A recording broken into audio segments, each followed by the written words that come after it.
Hi, my name is Clara DeWald and I'm in Professor Swenson's 2114 lab class at Augusta Tech. For this video essay assignment, we were asked to draw a picture of the heart and also the lungs and showing the blood flow through the heart.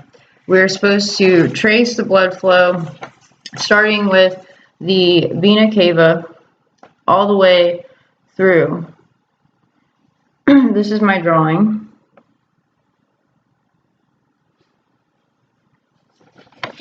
So to begin with, we have deoxygenated blood that is returning from the systemic circulation, which is from the body, and it enters either the superior vena cava or the inferior vena cava, depending on which part of the body it's traveling from. So if it's superior to the diaphragm, it will be entering from the superior vena cava. If it is entering inferior to the diaphragm, it will be entering the heart via the inferior vena cava.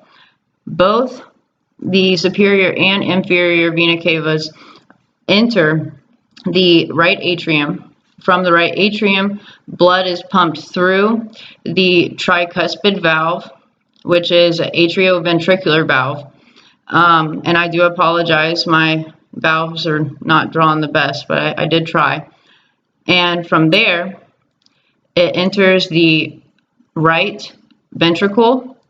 And as this right ventricle contracts, it pushes back, and this tricuspid valve is closed. But the blood is pushed through the pulmonary semilunar valve. And from there, it is pushed through to these pulmonary arteries. These pulmonary arteries are the only arteries in the entire body that do not carry oxygenated blood like other arteries. These pulmonary arteries carry the blood to the lungs, the right and left lung, to be oxygenated. So from there, they will enter the pulmonary veins, and these are the only veins in the whole body that carry oxygenated blood.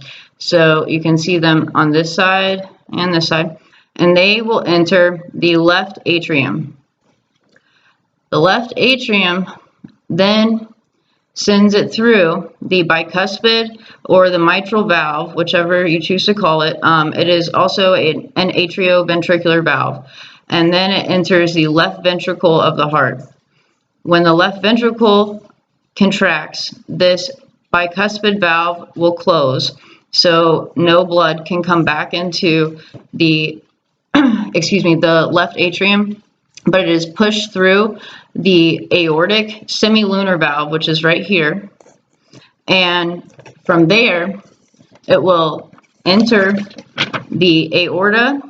This whole part right here is the aorta. There's different parts to it. There's the ascending aorta. Here is the aortic arch. And then it will go all the way down to the descending aorta and to the rest of the body. Now from there, it will travel through different arteries and arterioles to capillary beds to venules to veins to the great veins. And then we return back to the superior and inferior vena cavas to be oxygenated again. That is my video. Thank you for watching.